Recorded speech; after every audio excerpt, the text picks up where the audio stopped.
So madam Sudha గారు ఉన్నారు social activist. Madam గారు ఇక్కడే ఉంటున్నారు. నమస్తే అండి. నమస్తే. మీరు ఎన్నో ఇష్యూస్ మీద సమస్యల మీద కొట్లాడుతున్నారు, మాట్లాడుతున్నారు. మీకే సమస్య వచ్చింది ఇప్పుడు, మీకు పర్సనల్గా సమస్య వచ్చింది, అందరితో పాటు మీకు కూడా. అందరితో పాటు మాకు సమస్య వచ్చింది, అందరి సమస్య మా సమస్య కూడాను. మేము ఎప్పుడు సమస్య మాకు వ్యక్తిగతమే అని చెప్పి అనుకోలేదు. అంటే బాధ, ఉక్రోషం, నిస్సహాయత, కోపం ఇవన్నీ నాకు ఒక్కతికే రావు కదా, అందరికీ వస్తున్నాయి, అందరూ మాట్లాడుతున్నారు. నాకు పదే పదే ఒక పద్యం జ్ఞాపకం వస్తుంది, మా అమ్మ చిన్నప్పుడు నేర్పింది. తల్లి విషము పెట్టిన, తండ్రి ధనీకులకు అమ్మ చూపిన, వల్లప్పుడు వల్లకున్న వారలకు ఎవరు దిక్కు. అంటే మన ఇంటి మీద గూండాలు వచ్చి పడితే పోలీసులకు చెప్తాం, పోలీసులు పని చేయకపోతే ప్రభుత్వానికి చెప్తాం. ఇవాళ ప్రభుత్వం సీట్ని ఇవ్వసేసి వాళ్లే గూండాలు అయితే ఏం చేయాలి? అని రేవంత్ రెడ్డిని అడగాల? ఏం చేయాలని చెప్పి కేసీఆర్ని అడగాల? అంటే సమస్య ఒక్కళ్ళదని చెప్పి, మాదేనని చెప్పి, ఎంపీఆర్ మీదకే వచ్చిందని చెప్పి మేము అనుకోవట్లేదు. ఈ సమస్య ఇట్లా వదిలేస్తే ఇది చాలా ప్రైమ్ ప్రాపర్టీ. ఇవాళ దీన్ని డిస్ట్రాయ్ చేయనిస్తే ఖచ్చితంగా ఇది మంచి ప్రెసిడెంట్గా మారుతుంది ప్రభుత్వానికి. ఎక్కడైనా ఎప్పుడైనా ఎవరినైనా లేపేసేటందుకు వాళ్ళకు అవకాశం వస్తుంది. కాబట్టి ఇది మా ఒక్క సమస్య అనుకోకండి. ఎప్పుడు ఏ సమస్య ఎవరికి ఒక్కళ్ళకే రాదు. మహా అయితే రేవంత్ రెడ్డికి వస్తుంది ఒక్కడికి నా ప్రభుత్వం ఎట్లా నిలబెట్టుకోవటం అని చెప్పి. మిగతా వాళ్ళకి ఎవ్వరికీ సమస్య వ్యక్తిగతంగా రాదు. కాబట్టి ఇది సామూహిక సమస్య, సామూహికంగా పరిష్కరించాలి. ఇక్కడ ఎవరినన్నా రక్షించాల్సింది ఉంటే ఆ మూసీని రక్షించాలి. ఆ మూసీని రక్షిస్తేనే మిగతా వాళ్ళందరూ రక్షించబడతారు.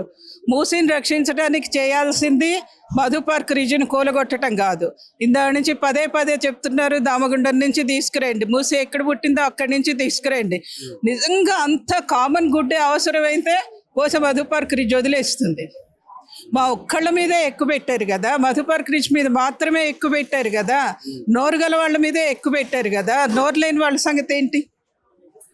ఆ నోరు లేని వాళ్ళు, నోరు ఉండి ఇంత మీడియాని మొబిలైజ్ చేయగలిగి, ఇంత బయటకు వెళ్ళగలిగి, ఇంత మాట్లాడగలిగిన మాకే దిక్కు లేకుండా చేస్తున్నారా? ఆయన అంటున్నాడు డెవలప్మెంట్ అని, ఆయన అంటున్నాడు తెలంగాణకు ఒక మోడల్ చూపిద్దామని, ఆయన అంటున్నాడు గుజరాత్లో సబర్మతి నదిలాగా దీన్ని కూడా తయారు చేద్దామని. అంటే గుజరాత్ సబర్మతి నది ఇప్పుడు ఏ పరిస్థితుల్లో ఉన్నదో ఒకసారి వెళ్ళి చూసి వస్తే బాగుంటుంది. అటు ఇటు కాంక్రీట్గా గోడలు కట్టిన తర్వాత, కాంక్రీట్ చేసిన తర్వాత నదులు ఏమవుతాయో సబర్మతి కూడా అదే అయ్యింది. వాళ్ళ బట్టలు తిక్కడానికి పడక పనికిరాదు కదా, తాగడానికి సంగతి పక్కన పెట్టండి. మాది మొత్తం హైదరాబాద్కే చాలా పెద్ద బ్రీదింగ్ స్పేస్. ఈ ఒక్క కట్టడాన్ని మినహాయిస్తే చుట్టుపక్కల ఎక్కడ ఇల్లు లేవు. వెనకాలంతా బోలెడు ఖాళీ స్థలం ఉన్నది. ఆ ఖాళీ స్థలాన్ని అంతా నాశనం చేసి బోల్డంత బయోడైవర్సిటీ ఉన్నది. ఆ డైవర్సిటీని అంతా నాశనం చేసి లాన్లు పెంచి దాన్ని ఎట్లా సుందరీకరణ అంటాడు? ఊరి మధ్యలో అడవి ఉండటం అంత అద్భుతం ఇంకెక్కడుంటుంది? మేము అక్కడ అదే మేము అంటే ముందర మాకు గాంధీ సరోవర్ అని చెప్పాడు. అదేంటో హఠాత్తుగా ఉన్నట్టుండి మా 450 ఇళ్ళు కూడా గాంధీ సరోవర్లో నుంచి బఫర్లోకి జంప్ చేసినాయి. ఎందుకు 450 ఇళ్ళు ఎట్లా జంప్ చేసినాయో నాకైతే అర్థం కావట్లేదు. మేము అందరం నిద్రపోతూనే ఉన్నాము, ఈ లోపల మాత్రం 5 ఇళ్ళు జంప్ చేసి బఫర్ జోన్లో పడి 60 లక్షలు 70 లక్షలు లేకపోతే బయట ఇంకోటి కొనిస్తాం, ఇంకో కమ్యూనిటీలో ఏదైనా వాళ్ళ అనుకున్న చోటు ఇస్తాం అని ఆర్డీఓ ప్రెస్ మీట్లో చెప్తున్నారు. నష్టపరిహారం మాకు కాదండి, తెలంగాణ సమాజానికి ఇవ్వాలి, హైదరాబాద్కి ఇవ్వాలి, మూసీ నదికి ఇవ్వాలి. ఎవరికి ఇస్తాడు నష్టపరిహారం? ఏమి అభివృద్ధి చేస్తున్నారు? ఆ అభివృద్ధి ఏంటో చెప్పమనండి.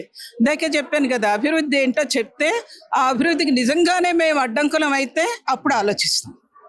ఏ విధమైన అభివృద్ధి చేస్తున్నాడో చెప్పకుండా, లాన్లు పెంచుతారా, క్రోటన్ మొక్కలు పెంచుతారో చెప్పకుండా, అంత డైవర్సిటీ మీరు ఒకసారి వెనక్కి వెళ్ళి చూడండి, అంత డైవర్సిటీ ఉన్నది మాకు.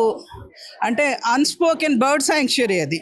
బోల్డెన్ని రెప్టైల్స్ ఉన్నాయి, వీటన్నిటిని ఎళ్ళగొట్టి ఏ విధంగా పెంచుతారు దీన్ని? అంటే ఏం చెప్పండి, డెవలప్మెంట్ చేస్తామంటున్నారు కదా, మీకు నిజంగానే ఆ ప్లాన్ ఉంటే share with us, we are ready to listen. Thank you.